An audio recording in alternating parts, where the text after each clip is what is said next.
If you're looking for homeschool sanity, welcome. I'm Dr. Melanie Wilson, Christian psychologist turned homeschool mom and curriculum author. But I was once so disorganized, I thought I had to quit homeschooling and stop having kids. Now, by the grace of God, I have 6 homeschool graduates. Whether we're discussing parenting, productivity, or practical tips, I pray that this episode is just what you need for happy, healthy homeschooling. Hey homeschoolers, for me and for so many of you, homeschooling is about freedom. The freedom to educate our children ourselves, the freedom to teach our values. It's a freedom that we often take for granted. Sometimes it's a freedom that feels at odds with government education and programs. I am happy to have Connor Boyack join me for an enlightening discussion of freedom in homeschooling. Connor is a popular speaker at the Great Homeschool Conventions, but we haven't had a chance to connect there yet. He is founder and president of Libertas Institute, a free market think tank in Utah.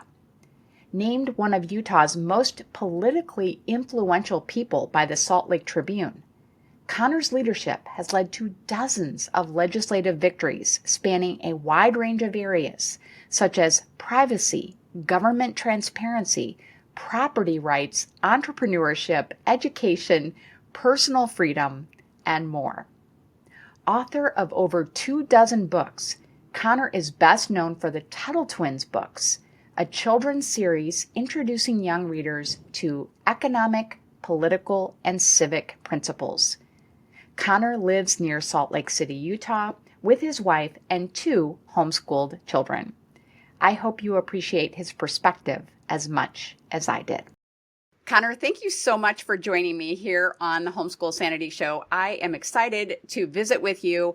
I heard about you way back when on Facebook when a woman named Shelly Mabe was interviewing, well, not really interviewing me, but she was promoting my curriculum. And I know she was promoting Tuttle Twins books as well. And she was doing giveaways. And that is when I first heard about you. And I've seen you at Great Homeschool Conventions as well. And I've always wanted to know more about you. So I am excited to do this interview. And I'm sure my listeners are interested too, if they have not yet been exposed to your work. So I would love to start by having you tell us more about you, your family, and your connection to homeschooling.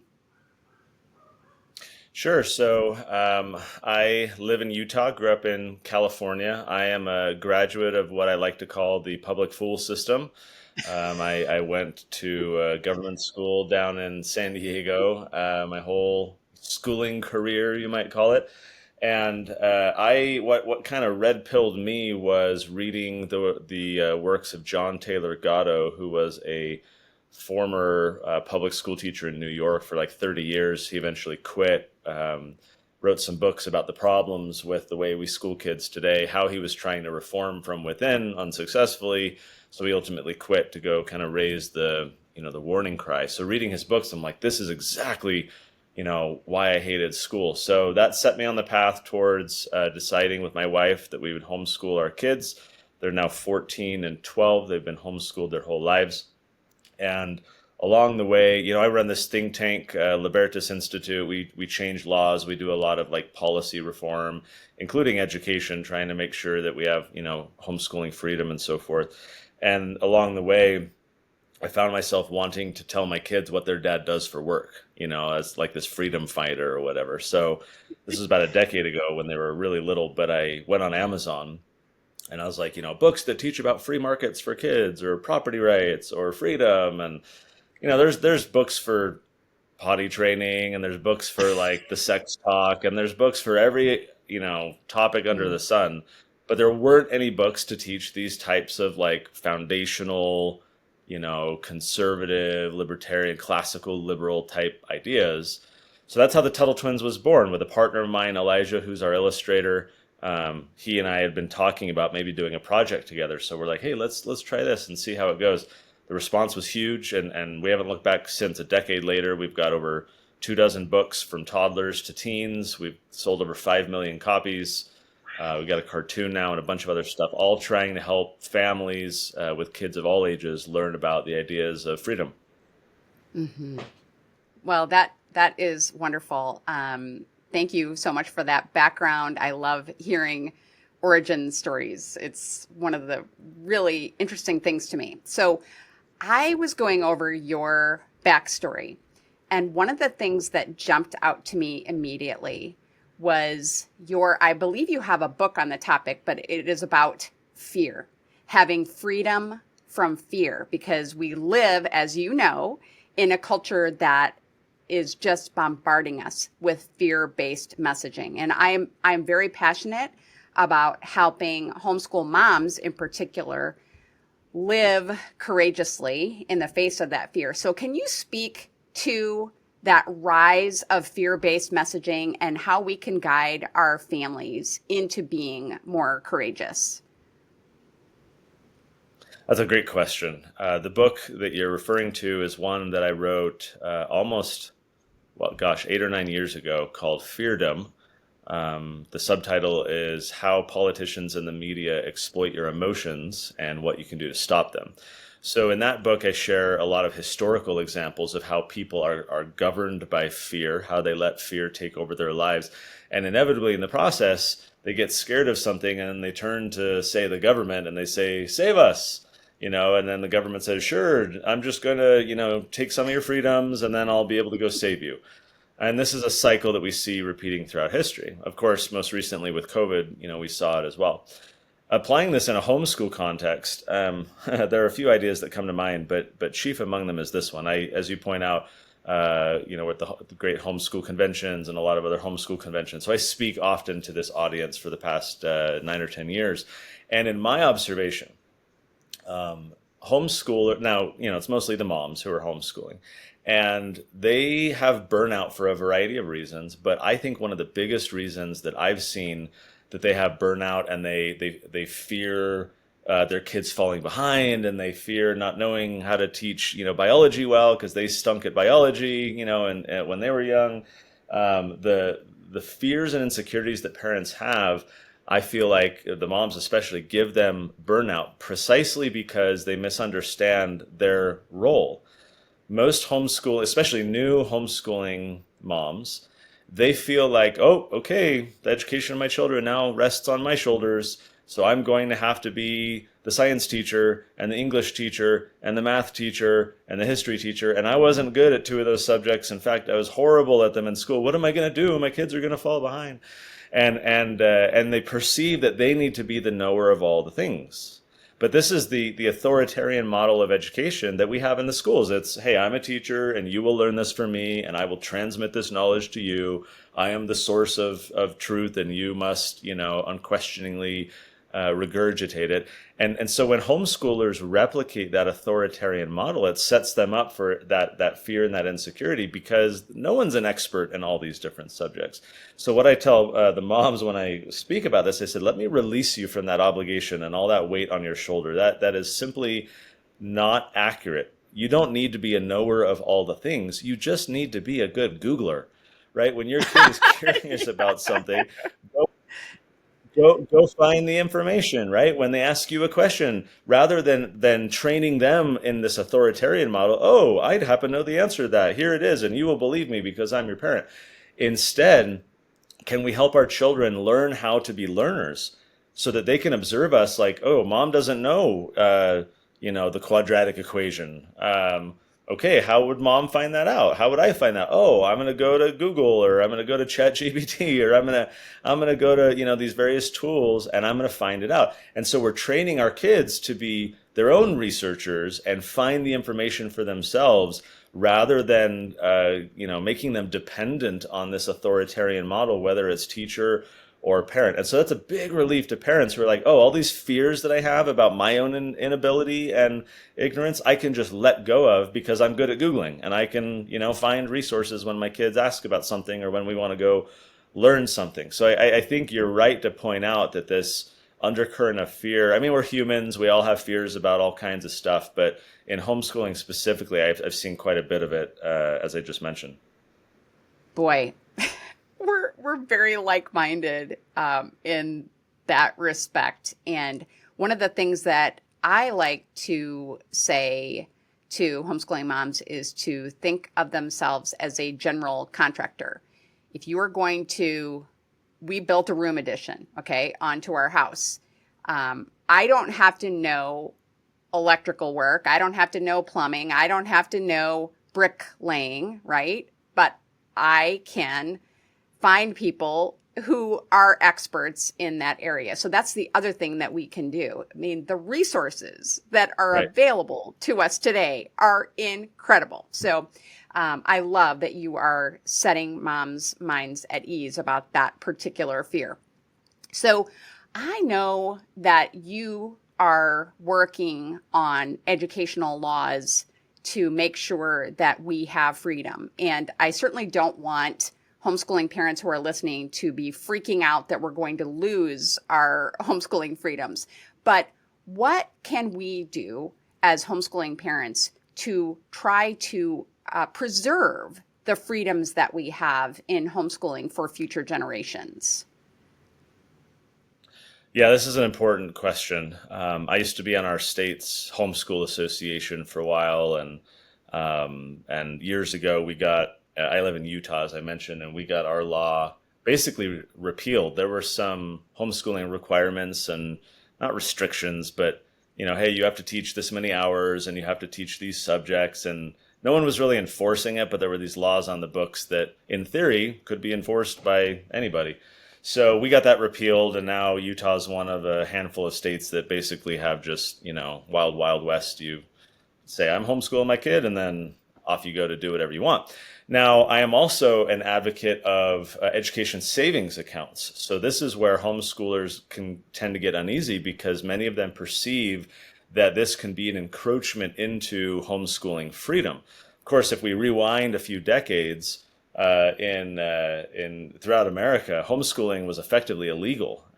It was the result of the Homeschool Legal Defense Association and others in the courts fighting to chip away at the compulsory schooling laws so that parents had this right. So we've only had this for about 4 decades, really, in America, even though early America was, effectively all homeschooling. We just had this period of compulsory schooling that undermined it.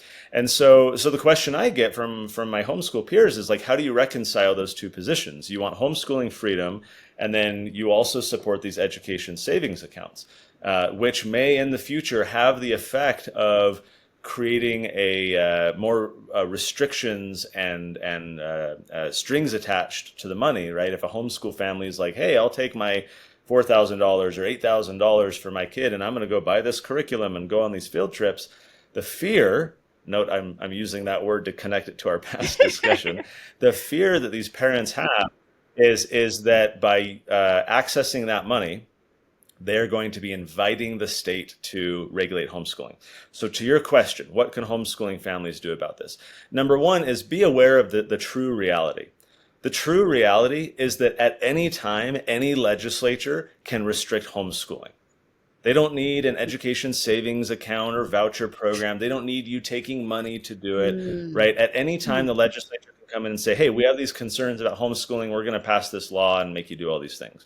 So it's not like, right now where our freedom is guaranteed and only because of, the money, right? That risk happens. That's simply not true, which leads us to number two and the real answer to your question. And that is homeschooling families have to be organized, right? Your elected officials have to know who you are. They have to know how many of you there are. They have to know how well you're educating your kids. So one example, right? If you're in a homeschool co-op, let's say you've got 15 other families in your co-op, invite the local state senator to come to your homeschool co-op one day, right? Or if you're doing a mom's night with a bunch of homeschool gals in the community, turn it into a cottage meeting and invite the local representative to come over. If you've got a big homeschool association, invite the Senate president or the Speaker of the House or the governor, and try and get these people more aware of your community so that they can see and plant that seed in the back of their mind. Oh, those guys are amazing. Their kids were respectful. They were bright, so that when someone comes to that legislator in the future and they're like, we got to regulate these things, they're going to access that memory and be like, what you're telling me is totally different than my experience. I'm not going to support that bill. Homeschoolers can't just take their freedom and run with it and not not be willing to fight for it. Whether there's an education savings account that may in the future lead to strings attached or not, homeschoolers have to make sure that elected officials understand that they're doing great, their kids are doing great. There's no need to have a heavier hand on them. And so I feel, especially with the way that our law, we were very involved in our education savings account law that we got passed this last year in Utah. And so there are huge carve outs. In fact, what we did is we said, look, if you're a homeschool family under the law, you're going to remain a homeschool family. If you are a homeschool family that wants to use one of these scholarships, you're going to have this different legal definition. I can't remember what we called it, but it was like a homeschool scholarship student, just to give a different legal path where, look, maybe in the future, if you are taking this money, there will be some light expectations of, examination or a portfolio submission or things like that. But it will only apply to families who voluntarily elect to use that money knowing what the expectations are. Whereas we have this carve out that we retain for all the homeschoolers who just don't want to touch the money at all. And then it's just freedom of choice. It's like, hey, if you're, a single mom and the only way that you can pull off homeschooling is to use a scholarship like this and put your kids in a homeschool co-op or something like that, then you might be willing as a trade-off to say, hey, I'm okay with those expectations, in exchange for not having my kid have to go to a government school. So I think fear is ultimately what's involved here. Again, it's fear of the unknown, fear of future regulation, fear of what may happen. And I just think there are ways to handle it, but families need to be vocal. They need to be active in their community. And yeah, just invite elected officials periodically to come and meet you. Take your local, mayor out to lunch. Just put in a tiny bit of effort to build relationships, and that's going to pay huge dividends down the road to protect all of our freedoms. Wow, that is the best response to that concern that I have heard. So I am so appreciative of you sharing it.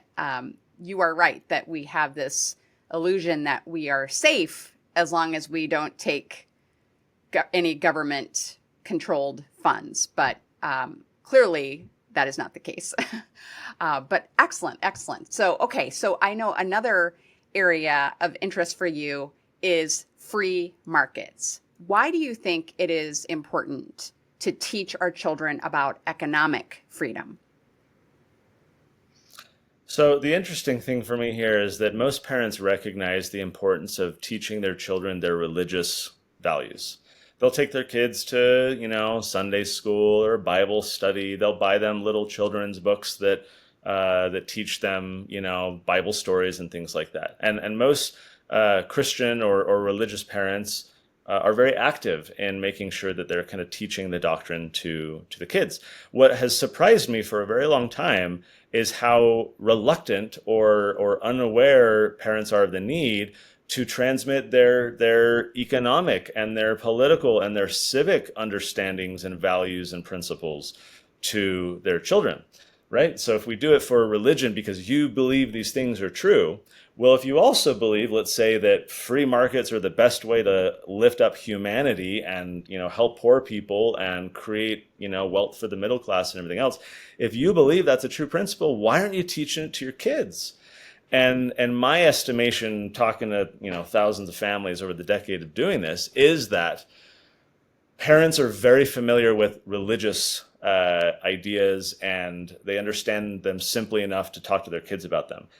Most of these parents, by contrast, do not have the same level of comprehension and understanding when it comes to political and economic and civic and historical type of ideas. They themselves are often graduates of the public school system like I was, where they received an inadequate education in these things. So when it comes time to talk to their kids, they're like, how do I talk to my kid about this? I don't know. I'll wait until they're 18, till they're voting, then I'll leave it to someone else to do. And so what they often find, especially like conservative parents, is that their kids end up getting exposed to all kinds of wild ideas from peers and social media and the corporate media and everything else, where they end up becoming like believe totally different things. And the parents are somewhat to blame because they never took initiative to discuss with their children. I'm reminded of the quote from Vadi Bakum, the pastor, who once said that, can we as Christians really be shocked when we send our children to Caesar's schools and then they return home as Romans? Right? And so parents need to realize that intentionality is needed if they want to make sure that their children have the same values. We shouldn't program our kids to just be robots and believe everything that we do. But if we believe that there exists a certain set of true principles, I think we have a responsibility under God to share those ideas with our kids and give them that foundation, which they can then go evaluate and critically think and maybe challenge some things that we believe. That's all healthy. But it does require intentionality. So what I found is that parents kind of know that they should, or it'd be a good idea. They just don't know how to talk to their kids about, these types of things. So that's precisely why the Tuttle Twins was born, was just to tell mom and dad, like, hey, you don't need to know any of this stuff yourself. Maybe you never really learned it that well in school. That's fine. Just read this simple story with your kids. And then there's some discussion questions at the end and just have a conversation. And it gives you a shared language with which you can start to communicate with your kids about these like big, adult real world ideas, because you have that same reference point. And, oh, just like in that story we read, and we've got a book all about money and inflation. And so I get emails all the time from parents who are like, oh, my kid heard on the radio that, inflation this month was 8%. And they piped up in the back and they're like, that's because of the creature from Jekyll Island, which is the name of our book. So the stories give kids this reference point to understand big ideas. And I think that's why parents have valued them so much, because it's a support for them to be able to then go talk to their kids about these ideas.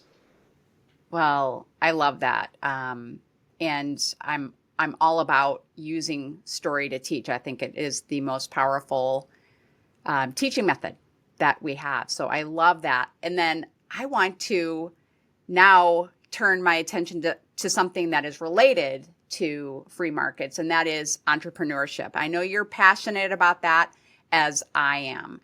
Do you think that we should be teaching all of our children about entrepreneurship given our current economy? And what I mean by that question is, I think as parents, we can say, oh, I see that this child, I could see them being an entrepreneur, whereas this other child has a different personality and I could see them, working in a cubicle someday. So do you think it's important to teach all of our kids about this?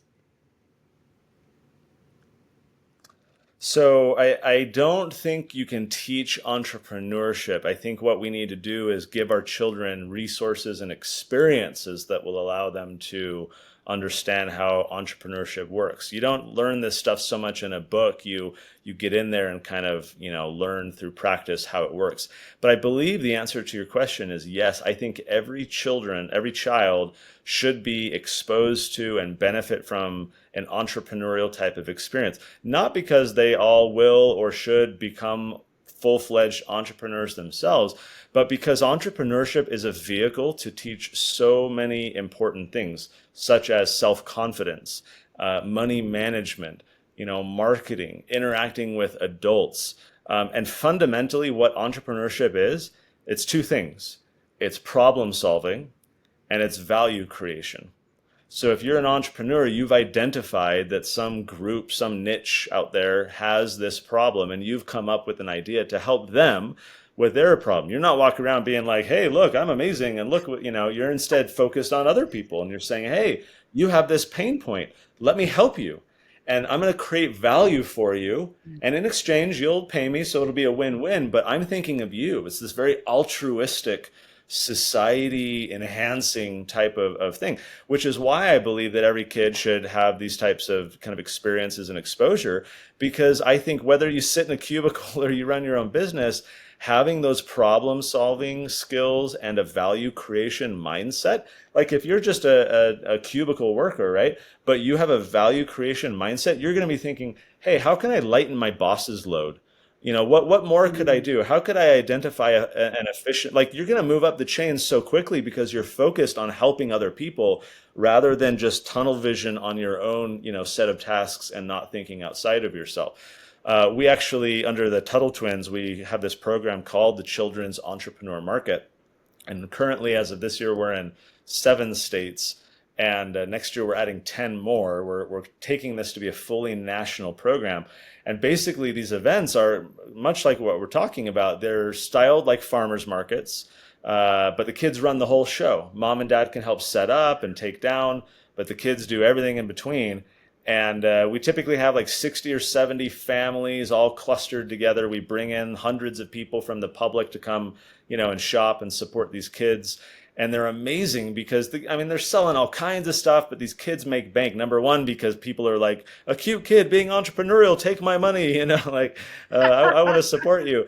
But these kids learn so much along the way. And a third of them come to multiple markets, even though they have to travel an hour to go to a different market that we're doing elsewhere in the state, because they enjoy it so much and they're learning a lot along the way. So for those interested, that website, it's a mouthful. It's children'sentrepreneur.market.com is where you can find out those markets if they're in your neck of the woods.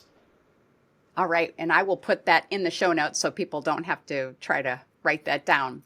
But now is the time that I want to talk about resources, just like the one that you just mentioned.